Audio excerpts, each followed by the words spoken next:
الحمد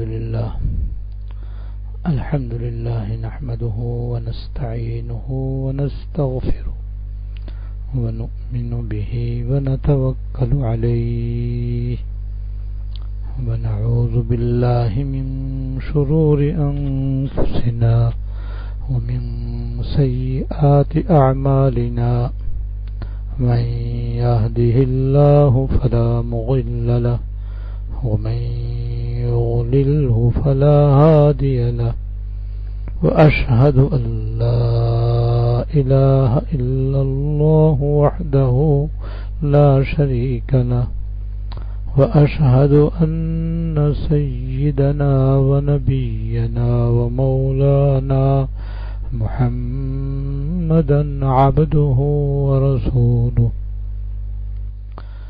صلى الله تعالى عليه وعلى آله وأصحابه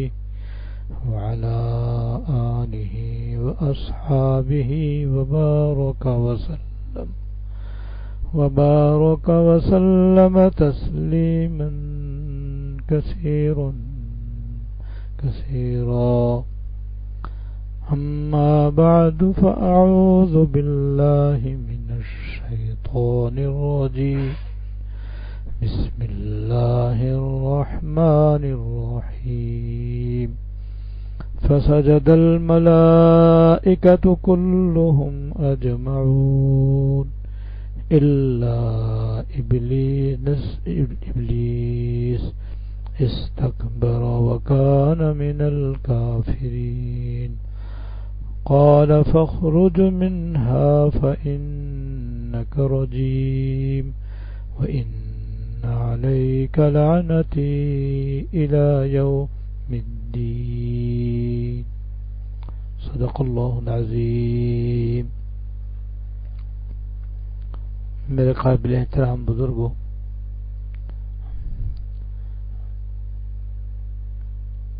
حکیم الامت مجد الملت حضرت مولانا تھانوی رحمۃ اللہ علیہ کی مشہور کتاب جزاء الاعمال کی تشریح شروع کی گئی ہے، کیونکہ یہ رسالہ حضرت کا ہمارے حالات کے اعتبار سے نہایت ہی اہم ہے اور ہم سب کو اس کے پڑھنے، سمجھنے اور اس کے مطابق عمل کرنے کی ضرورت ہے.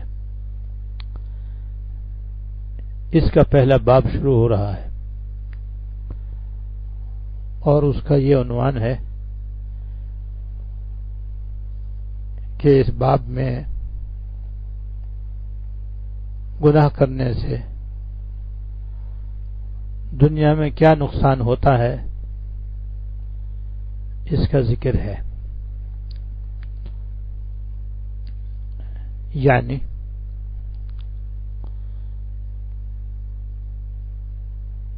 انسان جو بھی گناہ کرتا ہے اس کی وجہ سے دو نقصان ہوتے ہیں، ایک دنیا کا اور ایک آخرت کا. اصلی اور حقیقی نقصان آخرت کا نقصان ہے، اور آخرت شروع ہوتی ہے قبر سے. اس لیے خدا نخواستہ جو دنیا کے اندر اللہ تعالیٰ کی نافرمانی کرے گا اور نافرمانی پر مرے گا،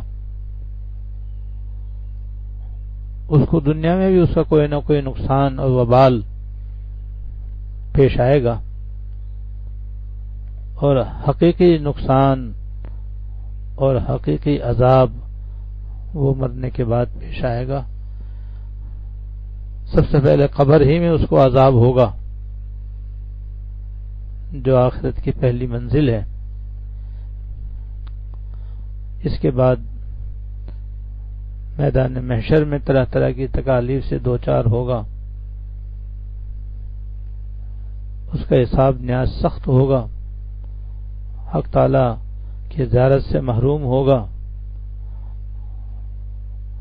اور بالآخر جب وہ پل صراط سے گزرے گا تو گزر نہیں سکے گا اور وہیں سے جہنم میں جا پڑے گا، اور دوزخ کا عذاب نہایت سخت عذاب ہے۔ تو گناہ کرنے سے دنیا میں بھی عذاب آتا ہے، آخرت میں بھی عذاب آتا ہے۔ جزاء الاعمال کے پہلے باب میں حضرت تھانوی رحمۃ اللہ علیہ نے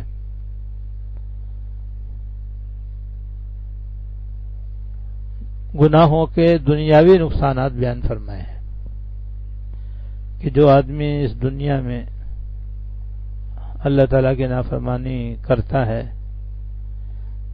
اور پھر توبہ نہیں کرتا اور اس سے باز نہیں آتا تو دنیا میں بھی اس کے گناہوں کا وبال آتا ہے۔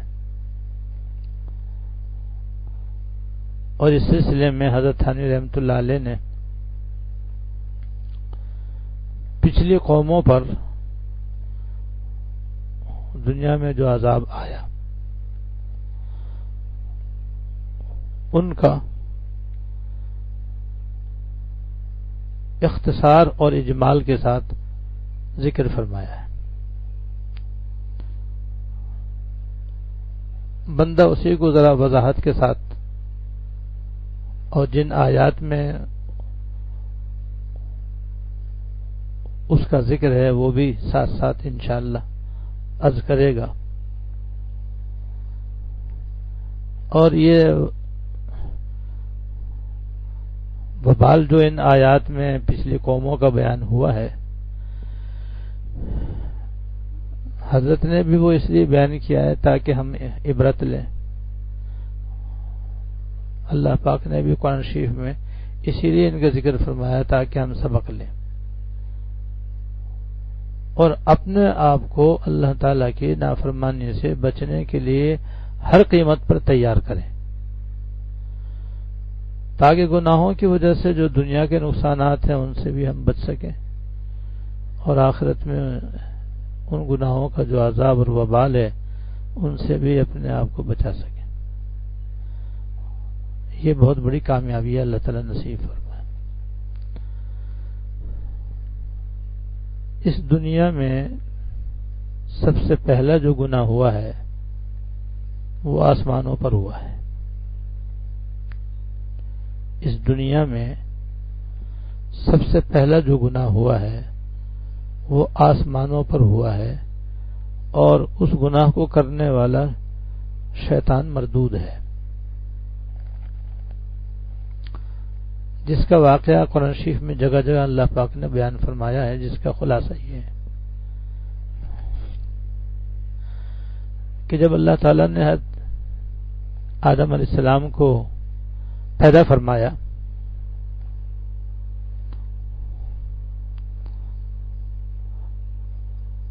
پہلے اللہ پاک نے حضرت آدم علیہ السلام کا پتلا بنوایا، جیسے ہمارے زمانے میں پتھر کے مجسمے ہوتے ہیں جو بالکل واضح طور پر کسی نہ کسی انسان کی شکل میں ہوتے ہیں، ایسی مٹی سے اللہ پاک نے آدم علیہ السلام کا پتلا بنایا اور کافی عرصے تک وہ بے جان پتلے کی شکل میں رہا۔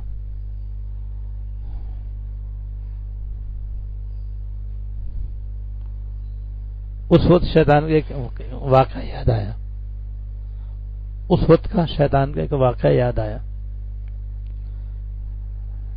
جب اللہ پاک نے حضرت آدم علیہ السلام کا پتلا بنا دیا تو فرشتے بھی اس کو دیکھتے تھے، شیطان بھی اس کو دیکھنے کے لیے گیا۔ ان کو یہ تو معلوم تھا کہ اللہ تعالیٰ ایک نئی مخلوق پیدا کرنا چاہ رہے ہیں، تو شیطان کہتے ہیں وہ آدم علیہ السلام کے پتلے کو دیکھنے کے لیے گیا اور اس نے آگے پیچھے دائیں بائیں بھی چکر لگایا اور پھر آدم علیہ السلام کے پتلے کے اندر بھی گیا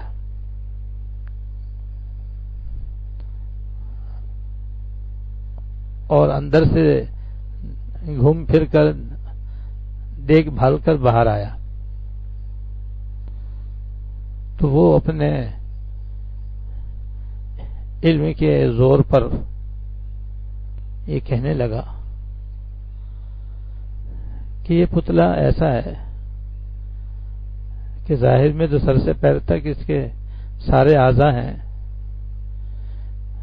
سر بھی ہے، ہاتھ پیر بھی ہیں، پیٹ بھی ہے، سب کچھ ہے، مگر یہ اندر سے کھوکھلا ہے۔ یعنی عام طور پر جو پتھر کا بت ہوتا ہے یا مجسمہ ہوتا ہے وہ اندر سے بھرا ہوا ہوتا ہے، لیکن یہ شیطان کہنے لگا کہ یہ آدم علیہ السلام کا جو پتلا ہے یہ اندر سے خالی ہے، اور یہ کہہ کر اس نے کہا کہ میرا اندازہ یہ ہے کہ یہ ایسی مخلوق ہوگی جو اپنے آپ پر قابو نہیں پا سکے گی۔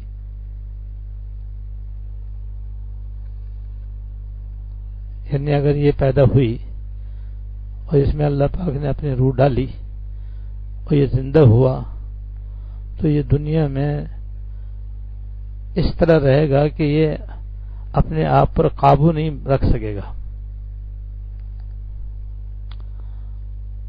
قابو نہ رکھنے کے کئی مطلب ہیں۔ ایک مطلب تو یہ ہے کہ جب غصہ آئے گا تو یہ بے قابو ہو جائے گا،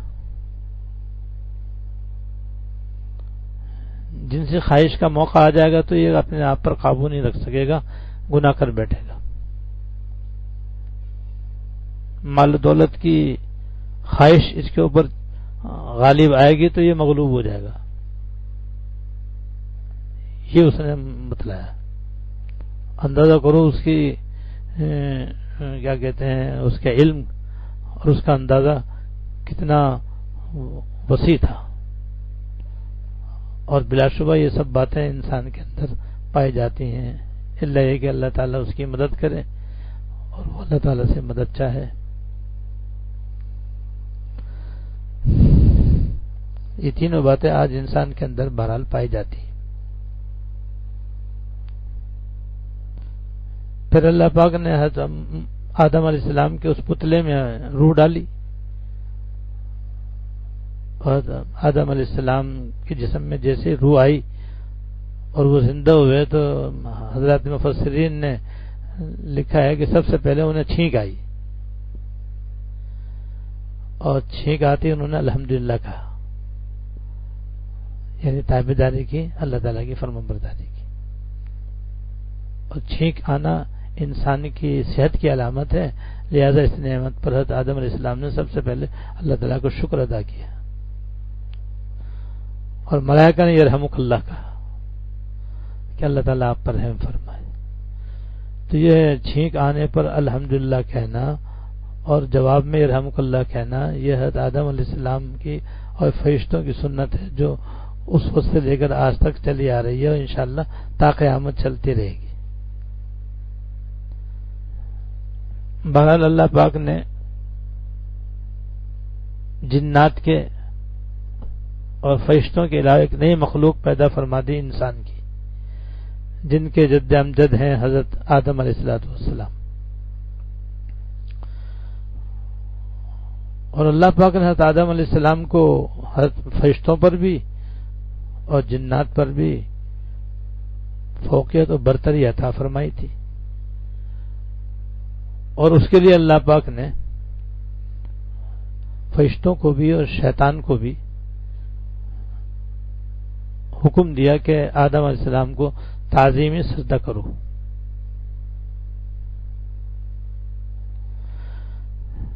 فرشتوں نے تو فوراً حکم مان لیا اور فوراً سجدے میں چلے گئے، اور انہوں نے حضرت آدم علیہ السلام کو سجدہ کر لیا۔ شیطان نے اللہ تعالیٰ کا حکم ماننے سے انکار کر دیا،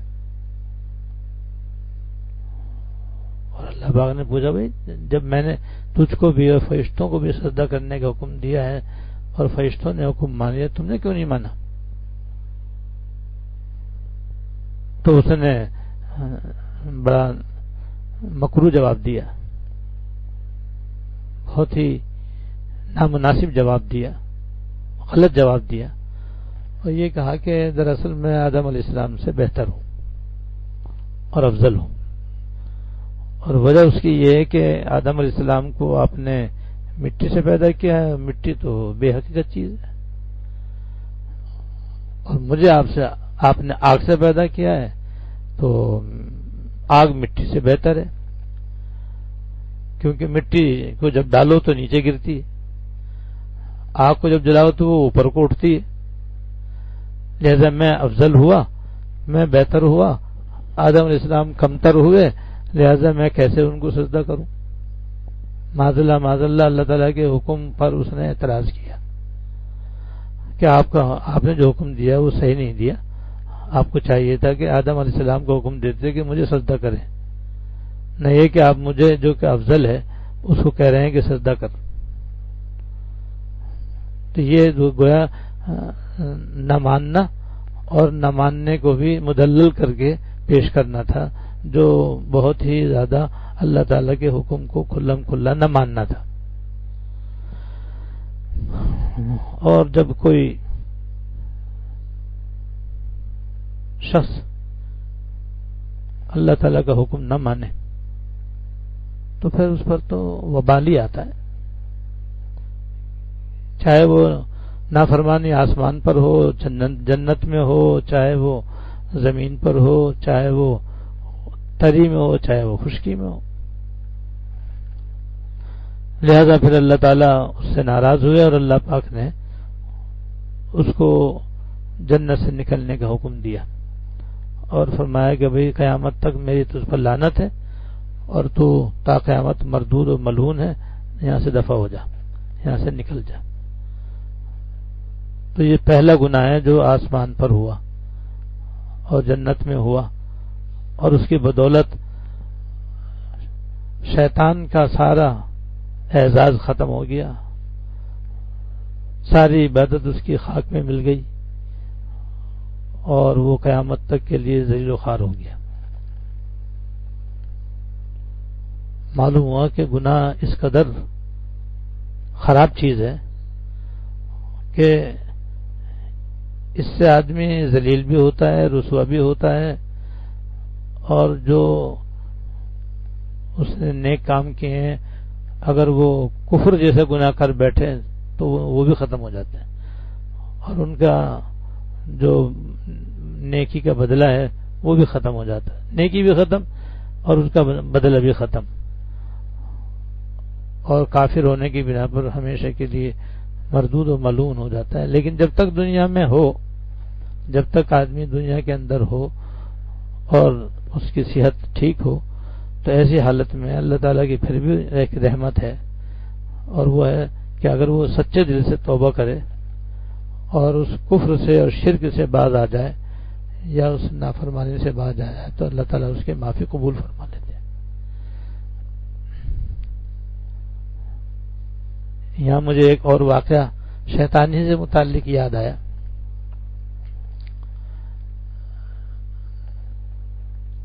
بہرحال جب اس نے اللہ تعالیٰ کی نافرمانی کی اور آسمانوں سے اس کو زمین پر اتار دیا گیا، حضرت آدم علیہ السلام بھی اللہ تعالیٰ کی حکم حکمت کے تحت دنیا میں تشریف لے آئے،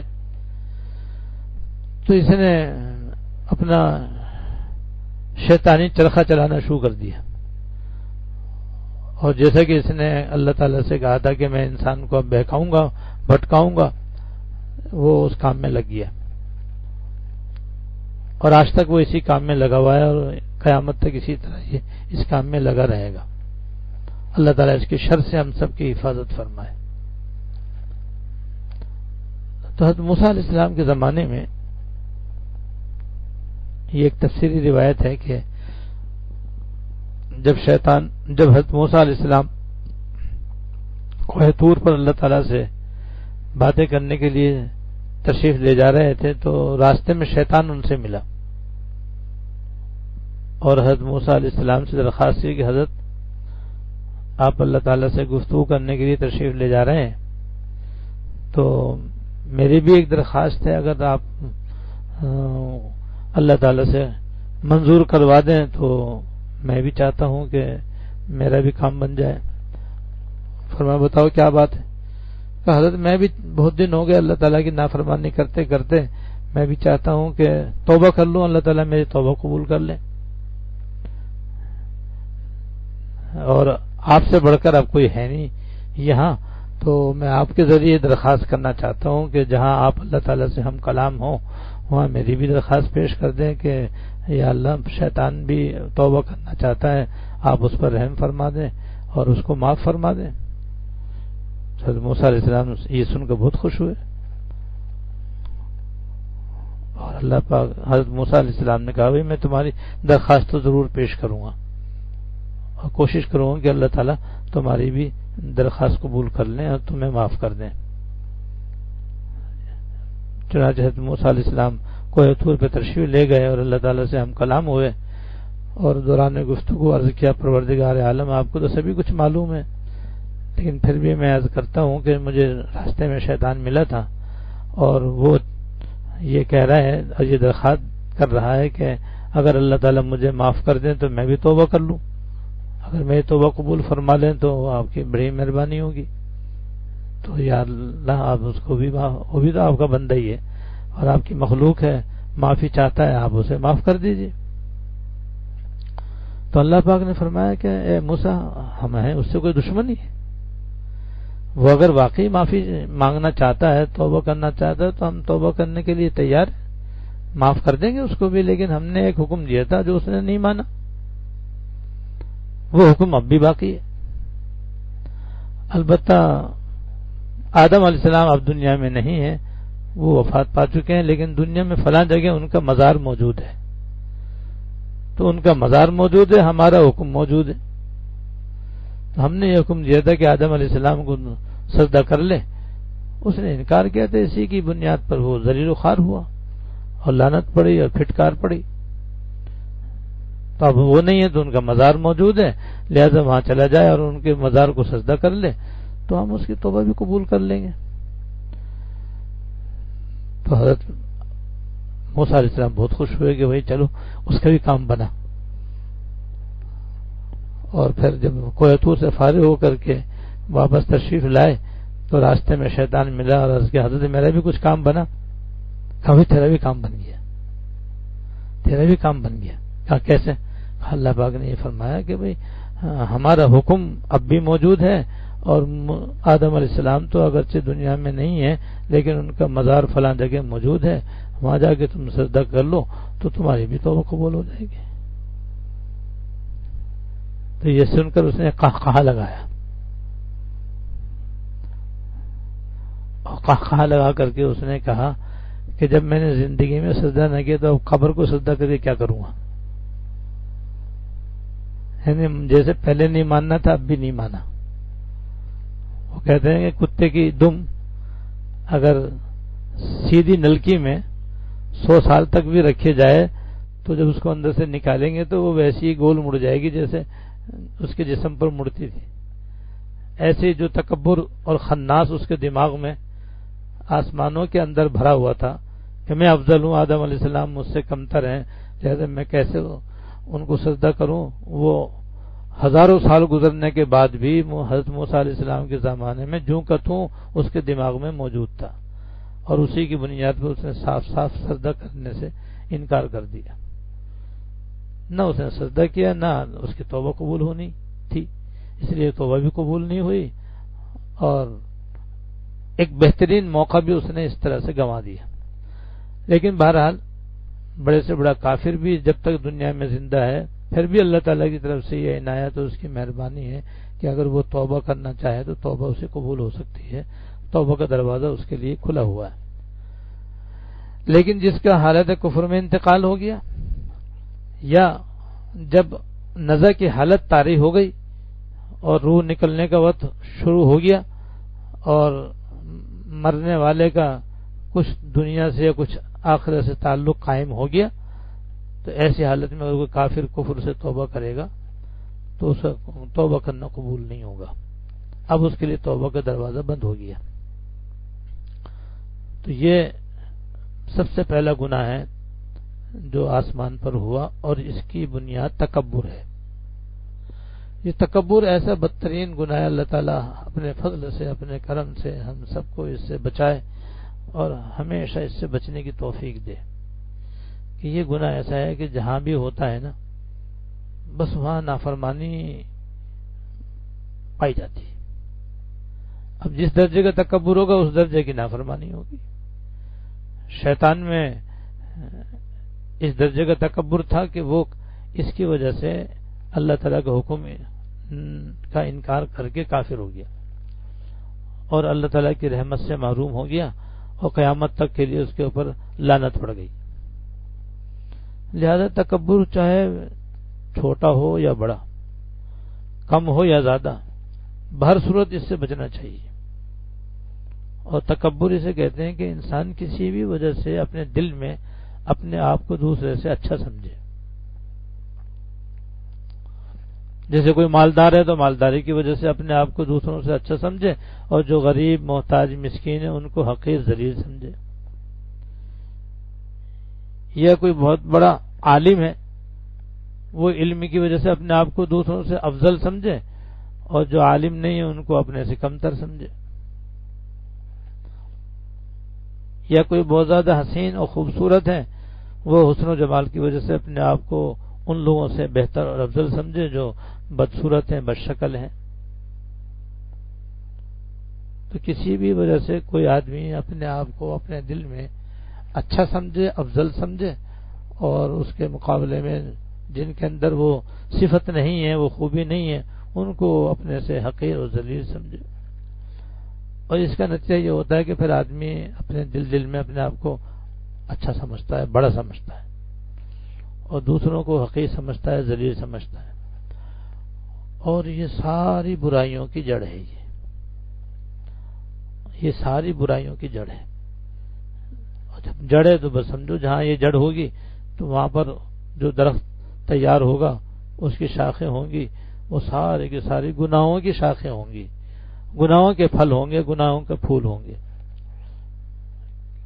تو سارے گناہ اس تکبر کی وجہ سے ہوتے ہیں۔ اس لیے ہم سب کو چاہیے اور اپنا اپنا جائزہ لینا چاہیے کہ کہیں خدا نخواستہ کوئی تکبر کا کوئی حصہ ہمارے دل میں تو نہیں ہے۔ اگر ہو تو اللہ تعالیٰ سے توبہ کر لیں، معافی مانگ لیں، اور تکبر کو اپنے دل سے دور کر کے اور بڑائی کی باتوں سے اپنے آپ کو بچا کر کے اس کے مقابلے میں تواضع ہے، عاجزی ہے، انکساری ہے، خاکساری ہے۔ اور تواضع کا حاصل یہ ہے کہ انسان اپنے دل میں اپنے آپ کو یہ سمجھے کہ جو بھی میرے اندر خوبی ہے، جو بھی میرے اندر کمال ہے، جو بھی میرے اندر طاقت ہے، علم ہے، عمل ہے، ہنر ہے، عقل ہے، حسن ہے، خوبصورتی ہے، یہ میرا کوئی کمال نہیں، میرے پروردگار کی عطا ہے، اس کا کرم ہے، اس کا فضل ہے، اور اس کی مہربانی ہے کہ اس نے مجھے یہ نعمت عطا فرمائی۔ اور پھر اس پر اللہ تعالیٰ کا شکر ادا کرے اور اپنے آپ کو اس کے لائق نہ سمجھے۔ شکر ادا کرے، ساتھ ساتھ یہ بھی سمجھے کہ میں اس کے لائق نہیں ہوں، اللہ تعالیٰ نے میرے استحقاق کے بغیر مجھے یہ نعمت اپنے فضل سے عطا فرمائی ہے۔ اور پھر اللہ تعالیٰ کی بڑائی کو مستحضر کر کے اپنے آپ کو بے حقیقت سمجھے۔ اسے کہتے ہیں عاجزی، اسے کہتے ہیں تواضع، یہ فرض ہے اور یہ ساری خوبیوں کی جڑ ہے۔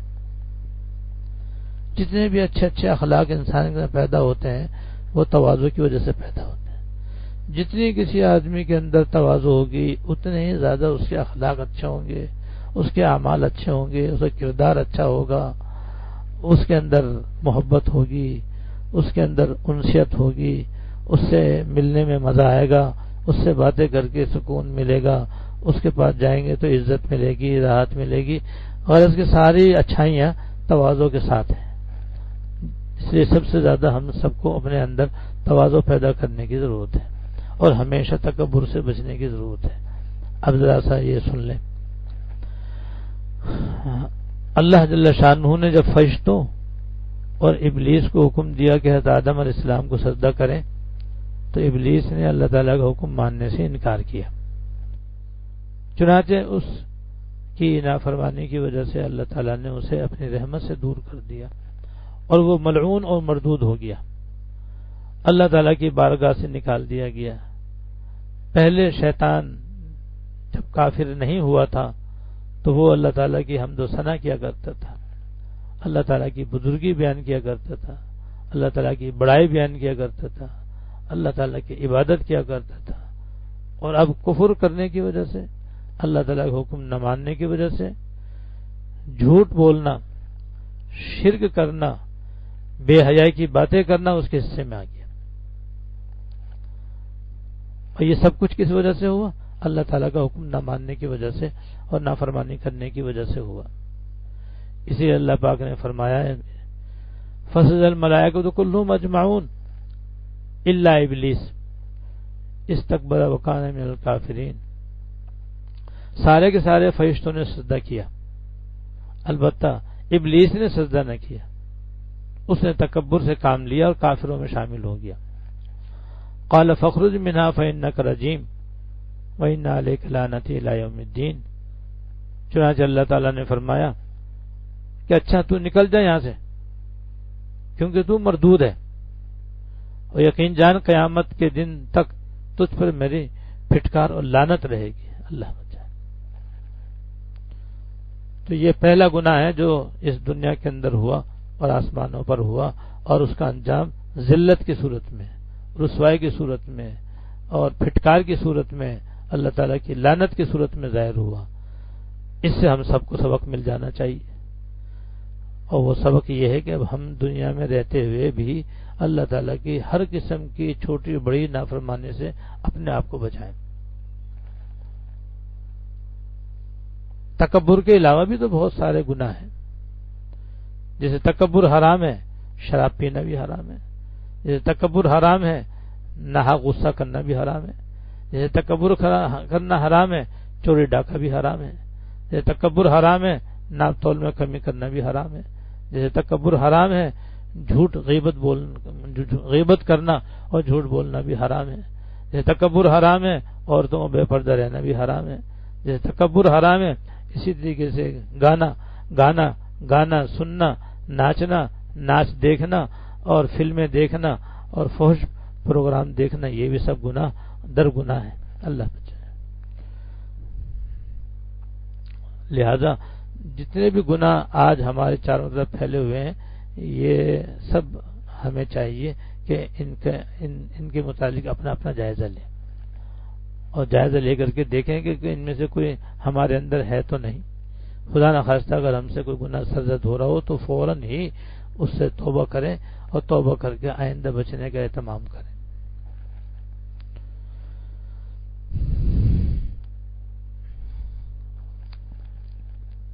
اس کے بعد حضرت تھانی رحمۃ اللہ علیہ نے مختصراً حضرت نوح علیہ السلام قوم کا ذکر فرمایا ہے۔ ہم سب جانتے ہیں کہ اللہ تعالیٰ نے حضرت آدم علیہ السلام کے بعد دنیا میں ایمان کی دعوت دینے کے لیے حضرت نوح علیہ السلام کو بھیجا، اور ان کی 1000 سال کی عمر تھی، 950 سال تک انہوں نے تبلیغ فرمائی اور اپنے قوم کو ایمان کی دعوت دی۔ ایمان کی دعوت دینے کا مطلب ہے پوری طرح اللہ تعالیٰ کی فرما برداری اور تابعداری کرنے کا پیغام دینا، اور کفر سے بچنے کا مطلب یہ ہے کہ اللہ تعالیٰ کو ایک مانو اور اس کی ذات میں کسی کو شریک مت کرو، اور اس کی ہر قسم کی نافرمانی سے پرہیز کرو۔ اس طویل عرصے تک برابر وہ اپنی قوم کے اوپر محنت کرتے رہے، ان کو پیار محبت سے، نرمی سے ایمان لانے کی دعوت دیتے رہے، کھلم کھلا بھی ان کو دین متین اختیار کرنے کی دعوت دی، اللہ تعالیٰ پر ایمان لانے کی دعوت دی، چپکے بھی ان کو سمجھایا، بتایا اور ایمان کی دعوت دی اور مسلمان ہونے کی طرف آمادہ کیا۔ لیکن 950 سال میں بھی بس چند آدمی مسلمان ہوئے.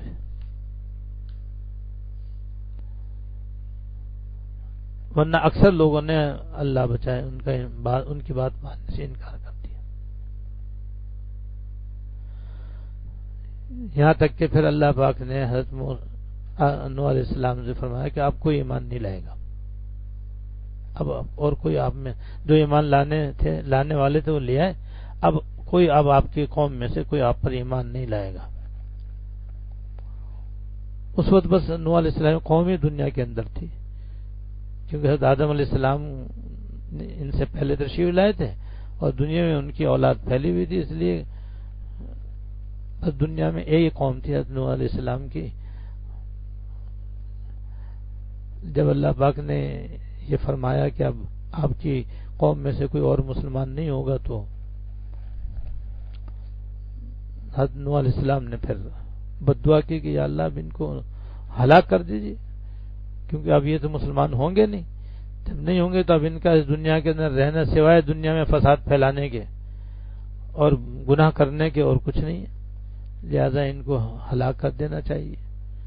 ان کی دعا قبول ہو گئی اور پھر اللہ پاک نے قرآن شریف میں اس کا تفصیل سے ذکر فرمایا، جس کا خلاصہ یہ ہے کہ پھر اللہ پاک نے فرمایا کہ اب دنیا میں طوفان آئے گا اور ایسا آئے گا کہ کوئی بچے گا نہیں سوائے اس کے جس پر اللہ تعالیٰ کا رحم ہو جائے. جس کو اللہ تعالیٰ بچائیں بس وہ بچے گا، ورنہ کوئی بچے گا نہیں. لہذا آپ ایسا کرو ایک کشتی بناؤ اور اس کشتی کے اندر جو لوگ آپ پر ایمان لائے ہیں ان کو بھی بٹھا لو، اور جتنی بھی دنیا کے اندر مخلوقات ہم نے پیدا کیے ہیں ان کا ایک جوڑا اس میں رکھ لو، اور پھر جب ہمارا طوفان آئے گا تو وہ تو سب جگہ آئے گا اور سب اس میں ڈوب کے مر جائیں گے. جو کشتی میں بیٹھا ہوا ہوگا بس وہ بچے گا. اب نوح علیہ السلام نے اللہ تعالیٰ کے حکم سے کشتی بنانی شروع کی. وہ جس علاقے میں نوح علیہ السلام رہتے تھے وہاں دور دور تک نہ سمندر نہ دریا. اب ایسے علاقے میں کشتی بنانا یہ بڑے عجیب بات تھی، بڑے اچنبے کی بات تھی. تو یہ لوگ چونکہ کافر تھے ان کو ماننا بھی نہیں تھا، لہذا یہ حضرت نوح علیہ السلام کا مذاق اڑانے لگے. مگر جو اللہ کے پیغمبر ہوتے ہیں اور اللہ پر ایمان لانے والے ہوتے ہیں وہ کسی کے مذاق اڑانے کی پرواہ نہیں کرتے، بلکہ وہ تو اللہ تعالیٰ کے حکم کے تابع رہتے ہیں. بس اللہ تعالیٰ ہمیں اس کی توفیق عطا فرما دے. ہم بھی یہ سبق اس سے حاصل کر لیں کہ انبیاء علیہ الصلوۃ والسلام کا اور ان کے ماننے والوں کا ہمیشہ یہ طریقہ رہا ہے کہ انہوں نے کسی ملامت کرنے والے کے ملامت کی پرواہ نہیں کی، کسی مذاق اڑانے والے کے مذاق کی پرواہ نہیں کی. بس اللہ تعالیٰ کا حکم مانا اور اس کو بجا لائے، دنیا اچھا کا ہے یا برا کا ہے. بس ہمیں بھی یہ سبق سیکھنا چاہیے. حضرت نوح علیہ السلام برابر کشتی بناتے رہے، انہیں قوم والے ان کا مذاق اڑاتے رہے اور یہاں تک کہ آخر عذاب شروع ہوا. وہ عذاب یہ سب سے پہلے ایک تندور کے اندر سے پانی ابلنا شروع ہوا اور ابلتے ابلتے باہر نکلنے لگا. بس اس کے بعد پھر چاروں طرف سے مختلف جگہوں سے پانی ابلنے لگا، آسمان سے تیز بارش ہونے لگی اور دیکھتے دیکھتے دیکھتے دیکھتے ایک سیلاب آ گیا اور ایسا طوفان آیا کہ تیزی سے موسلادھار بارش اور زمین سے تیزی کے ساتھ پانی نکلنے لگا، یہاں تک کہ وہ پہاڑوں سے بھی اوپر ہو گیا. اور حضرت نوح علیہ السلام کی کشتی جو ہے نا اب وہ پانی میں تیرنے لگی. اور جتنے یہ مذاق اڑانے والے تھے سارے کے سارے دیکھ کے حیران رہ گئے اور اپنے کیے پر شرمندہ اور نادم پتہ نہیں ہوئے یا نہیں ہوئے، لیکن یہ ہے کہ وہ سب پانی کے اندر غوطے کھانے لگے. حضرت نوح علیہ السلام کا بیٹا بھی ان کے سامنے ہی اس طوفان کے اندر غرق ہو گیا اور اس طریقے سے پوری قوم جو ہے پانی میں ڈوب کے مر گئی اور سارے کے سارے پانی میں ڈوب گئے.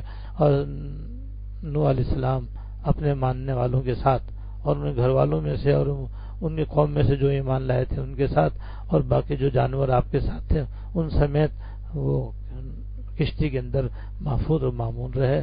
اور پھر جب یہ لوگ سب مر گئے تو پھر اللہ پاک نے حکم دیا کہ اب تم یہ ذکر فرمایا کہ میں آیت تلاوت کرتا ہوں. اللہ پاک نے فرمایا قیل یا ارغب لعی ماءک ویا سماء اقلعی وغیغ الماء وقضی الامر واستوت علی الجودی وقیل بعدا للقوم الظالمین. اور اللہ تعالیٰ کی طرف سے حکم ہوا کہ اے زمین اپنا پانی نگل لے، اور یہ آسمان تھم جا. چنانچہ پانی نیچے اتر گیا اور سارا قصہ ختم ہو گیا. یعنی قوم اپنی نافرمانی کی وجہ سے طوفان میں غرق ہو گئی، اور نوح علیہ السلام کی کشتی جودی پہاڑ پہ آگے ٹھہر گئی، اور کہہ دیا گیا کہ بربادی ہے اس قوم کی جو ظالم ہو.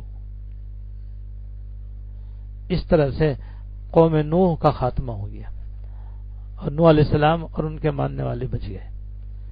معلوم ہوا کہ نافرمانی سے اس طرح سے بڑی بڑی قومیں تباہ کر دی جاتی ہیں اور ہلاک کر دی جاتی ہیں، اور ہلاک ہو چکی. شیطان مردود ہو گیا.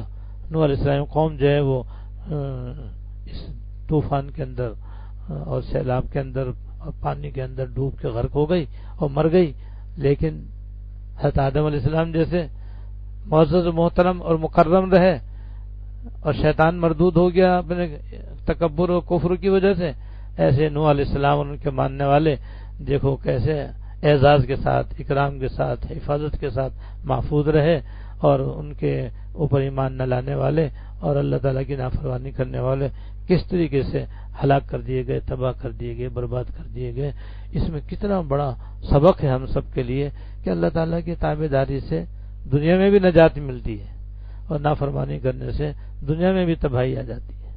جب یہ بات ہے، اور یہ بالکل حقیقت ہے، یہ بالکل ایک حقیقت ہے. بس اللہ تعالیٰ ہمارے دلوں میں اتار دیں اور ہمارے عمل میں اس بات کو جاری ساری کر دیں، تاکہ ہم جب تک دنیا میں زندہ رہیں ایمان کے مطابق اللہ تعالیٰ کی تابعداری کرتے رہیں.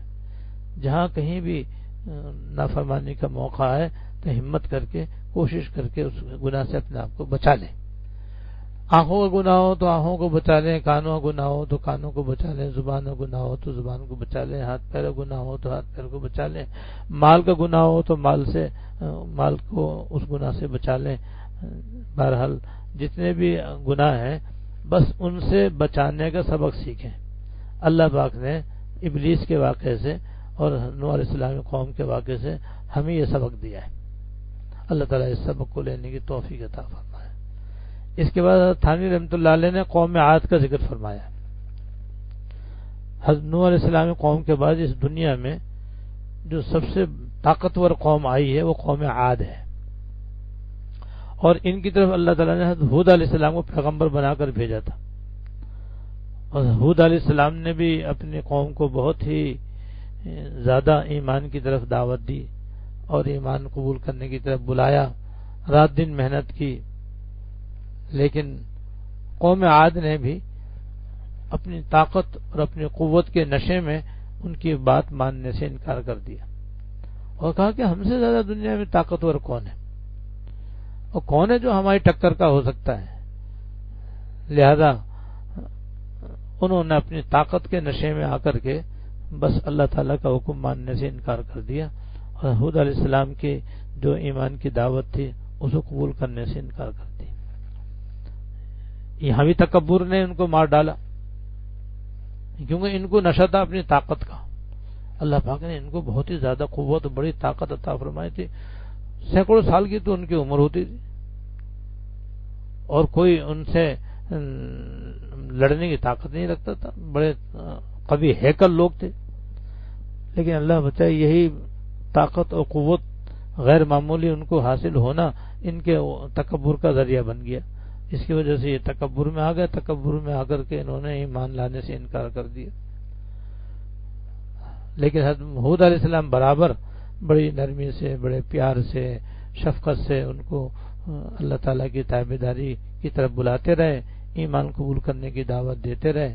لیکن جب حد سے زیادہ یہ نافرمانی میں بڑھ گئے اور ایمان لانے سے انکار کر دیا، تو لازمی بات ہے کہ نیکی اور بدی دونوں ایک حقیقت ہے. جیسے آگ اور پانی ایک حقیقت ہے، کوئی خواب نہیں ہے. یہ جیسے آگ جلاتی ہے اور پانی آگ کو بجھاتا ہے، برف ٹھنڈا کرتی ہے، آگ جلاتی ہے.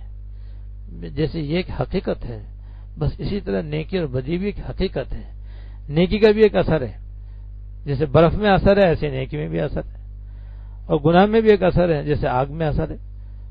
تو جب انہوں نے حد سے زیادہ نافرمانی کی اور دنیا کے اندر فساد پھیلانے لگے تو پھر آخر کار اللہ تعالیٰ کا عذاب آنا ہی تھا، وہ آیا۔ چنانچہ اللہ تعالیٰ نے ایک تیز ہوا ان کی طرف بھیجی، وہ تیز ہوا ایسی آئی کہ یہ تھے تو بڑے طاقتور مگر ہوا کے آگے یہ سب بالکل ہوا ہو گئے، اور اس ہوا نے ان کو پکڑ کے ایسا پٹخا کہ سارے کے سارے کیا کہتے ہیں اپنے گھروں کے اندر مرے کے مرے رہ گئے۔ چنانچہ اللہ پاک نے ان کا بھی ذکر فرمایا قرآن شریف میں، فَأَمَّا عَادٌ فَاسْتَكْبَرُوا فِي الْأَرْضِ بِغَيْرِ الْحَقِّ وَقَالُوا مَنْ أَشَدُّ مِنَّا قُوَّةً أَوَلَمْ يَرَوْا أَنَّ اللَّهَ الَّذِي خَلَقَهُمْ وَهُوَ أَشَدُّ مِنْهُمْ قُوَّةً وَكَانُوا بِآيَاتِنَا يَجْحَدُونَ۔ پھر قوم عاد کا واقعہ یہ ہوا کہ انہوں نے زمین میں ناحق تکبر کا طرز عمل اختیار کیا اور کہا کہ ہم سے طاقت میں کون زیادہ ہو سکتا ہے۔ بھلا کیا ان کو یہ نہیں سمجھ میں آیا کہ جس اللہ نے ان کو پیدا کیا وہ طاقت میں ان سے کہیں زیادہ ہے، اور وہ ہماری آیتوں کا انکار کرتے رہے۔ فَأَرْسَلْنَا عَلَيْهِمْ رِيحًا صَرْصَرًا فِي أَيَّامٍ نَحِسَاتٍ لِنُذِيقَهُمْ عَذَابَ الْخِزْيِ فِي الْحَيَاةِ الدُّنْيَا وَلَعَذَابُ الْآخِرَةِ أَخْزَىٰ وَهُمْ لَا يُنصَرُونَ۔ چنانچہ ہم نے کچھ منحوس دنوں میں، اور منحوس دنوں کا مطلب یہ ہے کہ یہ دن ان کے حق میں منحوس ثابت ہوئے، ورنہ بذات خود کوئی دن منحوس نہیں ہے، ان پر آندھی کی شکل میں تیز ہوا بھیج دی تاکہ انہیں دنیاوی زندگی میں رسوائی کا عذاب کا مزہ چکھائیں، اور آخرت کا عذاب اس سے بھی زیادہ رسوا کرنے والا ہے، اور ان کو کوئی مدد میسر نہ آئے گی، اور آخرت میں ان کو کوئی مدد میسر نہ آئے گی۔ تو دیکھو یہ قوم عاد جو دنیا میں بڑی طاقتور قوم تھی، لیکن وہ بھی اپنے گناہوں کی وجہ سے آخر کار اس دنیا کے اندر ہلاک کر دی گئی اور تباہ کر دی گئی۔ تو حضرت تھانوی رحمۃ اللہ علیہ نے جزاء الاعمال کے اس پہلے باب میں اس طرح مختصر مختلف قوموں کا ذکر فرمایا ہے، اور ان سب سے حضرت یہ سبق دینا چاہتے ہیں کہ ہم اس بات کا یقین کر لیں کہ بلا شبہ گناہ کا دنیا کے اندر بھی وبال ہے، عذاب ہے۔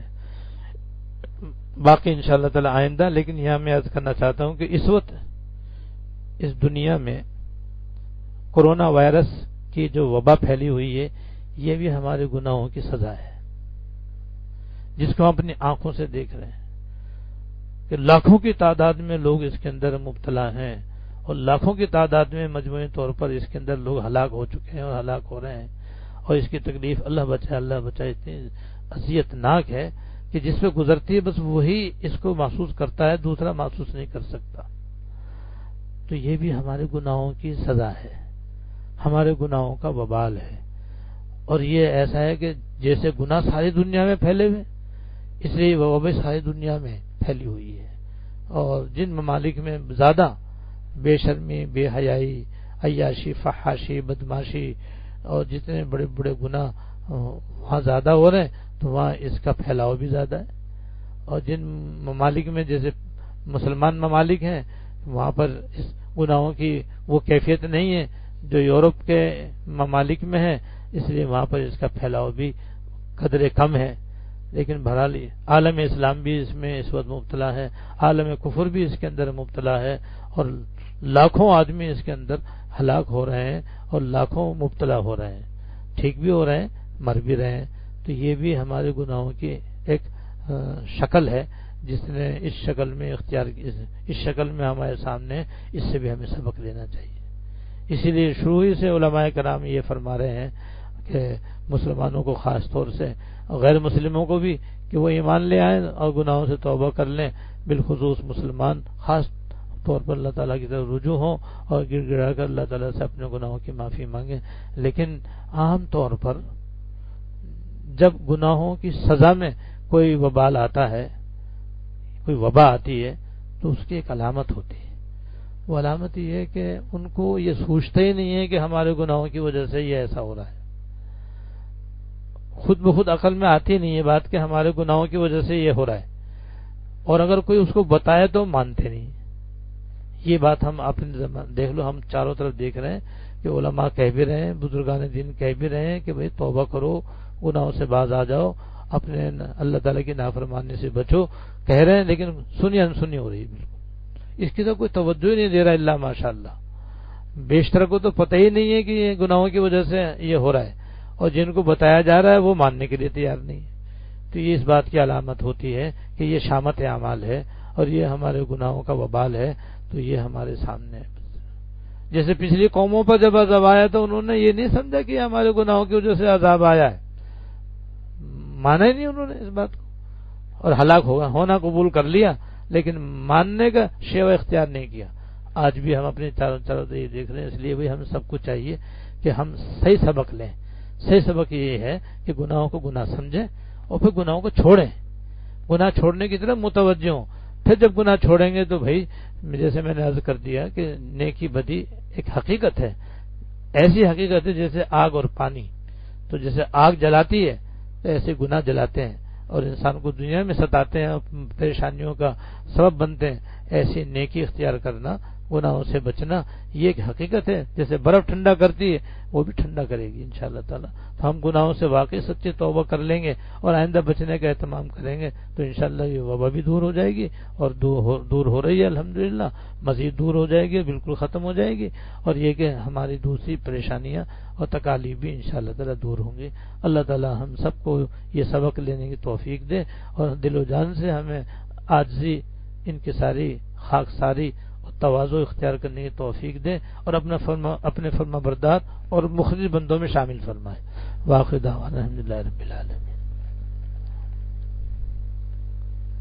دعا کر لیں. اللہم لک الحمد لا نحصی ثناء علیک انت کما اثنیت علی نفسک. اللہم لک الحمد لا نحصی ثناء علیک انت کما اثنیت علی نفسک. اللہم صلی علی سیدنا مولانا محمد وعلى آل سيدنا مولانا محمد وبارك وسلم. ربنا ظلمنا أنفسنا وإن لم تغفر لنا وترحمنا لنكونن من الخاسرين. ربنا ظلمنا أنفسنا وإن لم تغفر لنا وترحمنا لنكونن من الخاسرين. ربنا آتنا في الدنيا حسنة وفي الآخرة حسنة وقنا عذاب النار. ربنا آتنا في الدنيا حسنة وفي الآخرة حسنة وقنا عذاب النار. ربنا هب لنا من ازواجنا وذرياتنا قرة اعين واجعلنا للمتقين اماما. اللهم اغفر لنا وارحمنا.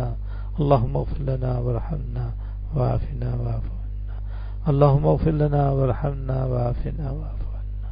اللهم وفقنا لما تحب وترضى من القول والعمل والفعل والنية والهدي انك على كل شيء قدير. یا ارحم الراحمین، یا رب العالمین، یا حی یا ذل الاکرام. ہم سب کے اگلے پچھلے چھوٹے بڑے خفیہ علانیہ سارے گناہوں کو معاف فرما. یا اللہ ہمیں گناہوں کو گناہ سمجھنے کی توفیق عطا فرما اور ان کو چھوڑنے کی توفیق عطا فرما. یا اللہ ہم سب کو گناہوں کو گناہ سمجھنے کی توفیق عطا فرما اور اپنا اپنا جائزہ لے کر جو گناہ ہو رہے ہوں ان سے بچنے کی توفیق عطا فرما، آئندہ ان سے بچنے کی توفیق عطا فرما. دنیا کے سارے غیر مسلموں کو ایمان کی توفیق عطا فرما.